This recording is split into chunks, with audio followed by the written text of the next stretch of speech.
今天天气还不错，早上起来咱们泡了一个大碗茶，喝点热茶。车里边有点冷啊，把顶置空调打开了。现在看看还剩多少电，82%，朋友们，电量还是比较充沛的。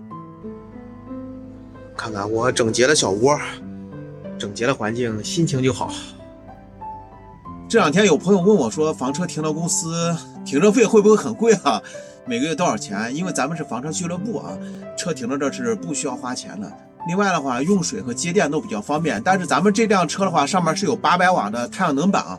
到目前为止，我是没有接过试电的。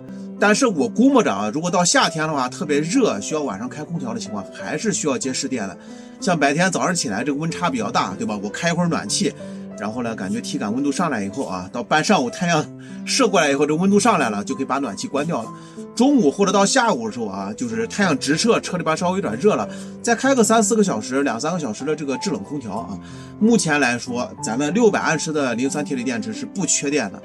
但是还是那句话，朋友们啊，如果遇到极寒或者是极热的天气啊，我觉得房车如果接不了电，还是很难生存的。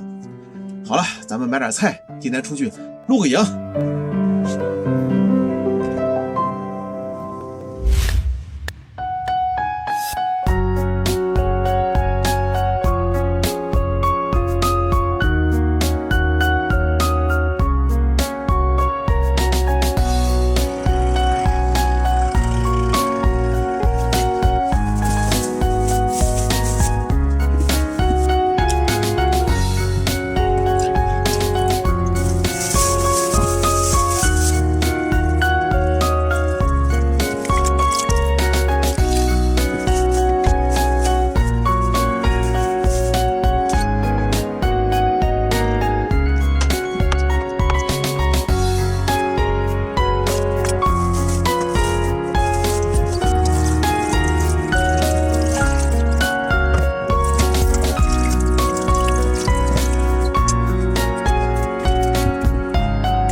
焯一遍水，把血水倒掉，然后再炖。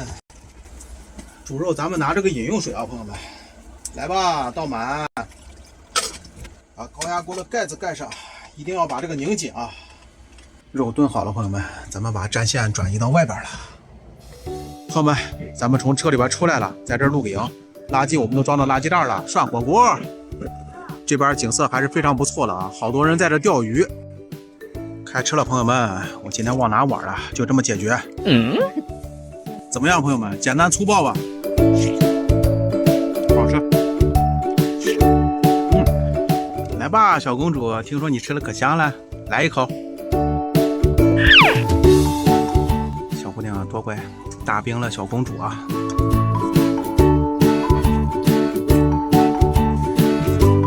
哎呀，跳得真好呀，小姑娘真乖。吃饱喝足，我们再收摊啊！垃圾都是收好了，朋友们，你看看旁边，总是有些人不自觉，不管别人了，做好自己吧。大兵去扔垃圾了。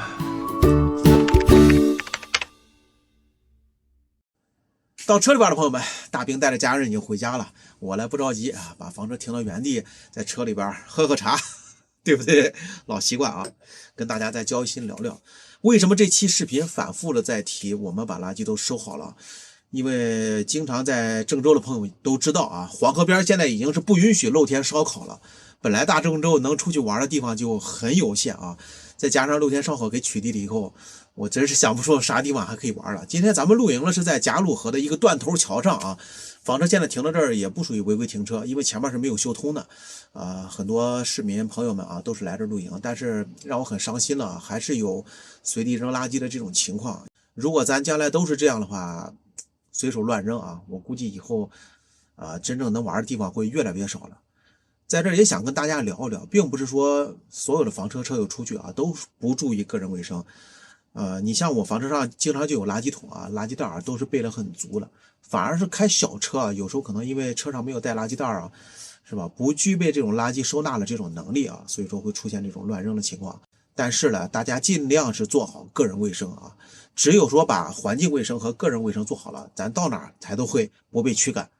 好了，朋友们，这期节目就到这儿了，我是大轩，下期见。我只想躲在这里，躲在这里，放空自己。